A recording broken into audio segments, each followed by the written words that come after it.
it doesn't always get projected as legitimate. A lot of photographers will tell me that what I do is not photography because I don't take one single picture, you know.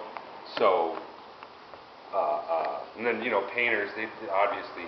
So this is kind of me showing off what this guy. He was a technician, and he took everything he knew about how to technically create an image and brought it into this, and so. I feel like I'm kind of paying homage to him is why I picked, because his work is, so much of what I've always wanted my photography to be like, or similar. What he does is so much of how I like to see the world and what I want my work to be about. And I think this work is similar to what he does. My work is similar to what he does. We're here at Luminous Views Gallery with Rob, Micheal Slattery. Hey, Michael. And he is a photographer who also has this nice space down here. And what would you say? Is this Bankers Hill or Mission Hill? Officially, it's just right there as soon as it ends. Right as soon as Elm starts, there's Bankers Hill. So you got this great big space with all of mainly your work on the walls. These are all your pictures. I have a commercial retail establishment. Yeah. You take these images that these images are manufactured after you shoot 20 or some odd. I shoot about 200 images for one picture. For 3 hours. For 3 hours? 8 hours, I stay on the tripod. Really? For 3 to 8 hours, and I'll shoot from 4 in the afternoon through the sunset, and then afterwards. You must have a solid tripod. Oh yeah, something that will not move. You can here. This isn't the best means by which to show, but if we look here, you can see. On the tree. Oh, wow. You see the light falling on the tree this way? Okay. That's the sun in the sky at 4 in the afternoon. You can see I put more light on these trees than I did on this tree to bring out that darker house. But then if we look at the sky is well after the sun had set. But some of these clouds are before the sun was setting, when the sun was up in the sky. And then the lights, the car, house, and street lights, you have to wait till the sky's black to see that. So I shoot hundreds, and I create like a palette of colors.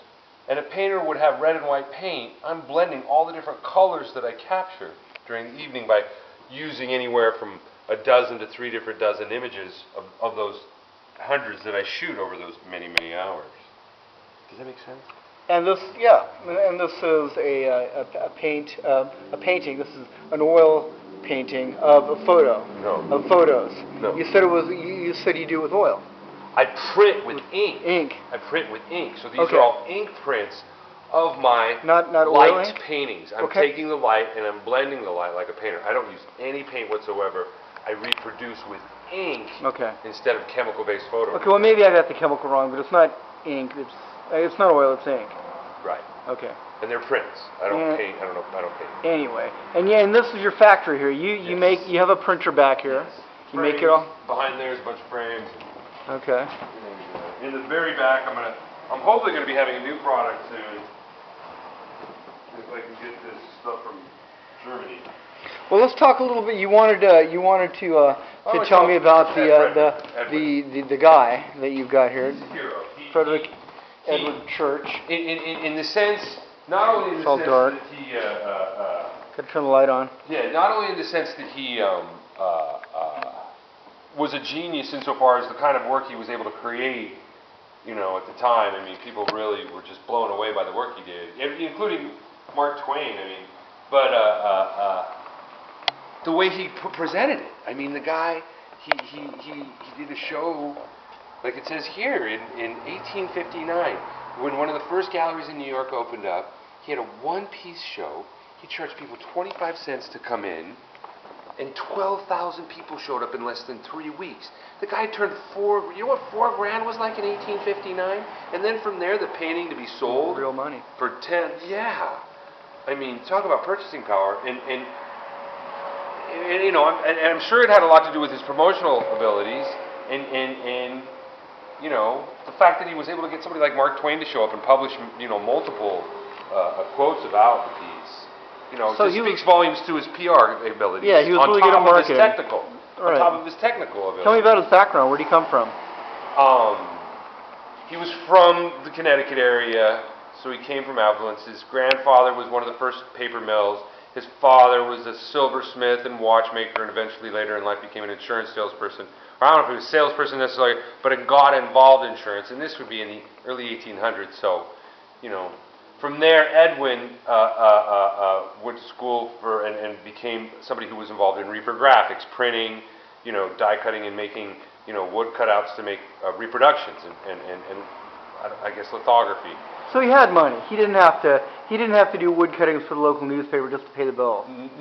I don't think so, but I do think, you know, he was somebody who you know, there was nobody doing what he did. So right. Even if he didn't have the resources, I still believe we'd see his work. But then again, he wouldn't have known Thomas Cole. So if you didn't know, Thomas Cole was very famous back in the day as a painter. And most painters who studied American art will definitely know who Thomas Cole is. And this is the only guy who ever studied under him. And so, you know, you're probably right. We might not know so much about him if it wasn't for, you know, his background. He had a good work ethic, though. Obviously. Yeah, definitely. This took a lot of time to detail. About it. And then the promotion. This is of the Andes in Quito. In the Andes. And he didn't do it there. He did it in his studio at home? He painted it in his studio, but while he was there, he did tons of sketches. Probably spent hours and hours upon hours, like I do, capturing photographs, studio doing sketches. He got to go here on behalf of a developer. Now, I can't remember the developer's name. Did he have any other help with... he did this maybe like, you know, like they didn't have cameras back then, pocket Kodaks or anything.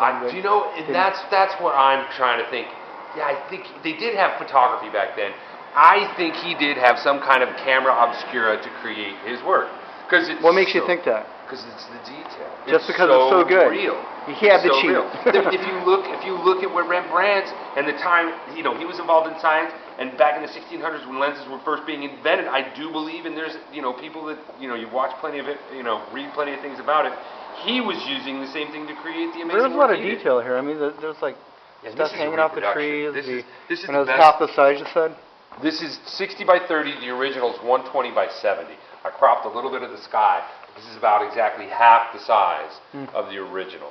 And again, this is a reproduction I found doing extensive research on the web. I'm sure the original is much more. And you printed this here? Here, yeah, I did everything. I did the stretching. This is one of my frames.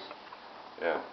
How big could you go if you wanted to go bigger? Do you have like a really high density image? The biggest one we've done here with my printer was the print of the Torrey Pines, and it was 120 by 50, and that was twice this by 20 taller. And we did that, and that was the biggest. How long will this be up? Are you going to have more of his work up? I figure about the end of the month. I was thinking of going to, you know, promoting and inviting people over, and, you know, food and drink like I do sometimes, and just to talk about, you know, this and you know, bring more traffic into the gallery.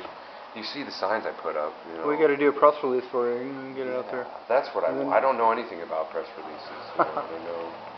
You know, I know what they are. Who, what, when, where, why, and how. Just to make it like a news story. Upside down pyramid. Put all the best info up on top, and then get more and more, you know, elaborate as you go down the paragraphs. But so all right, this is a 25 cents per admission show.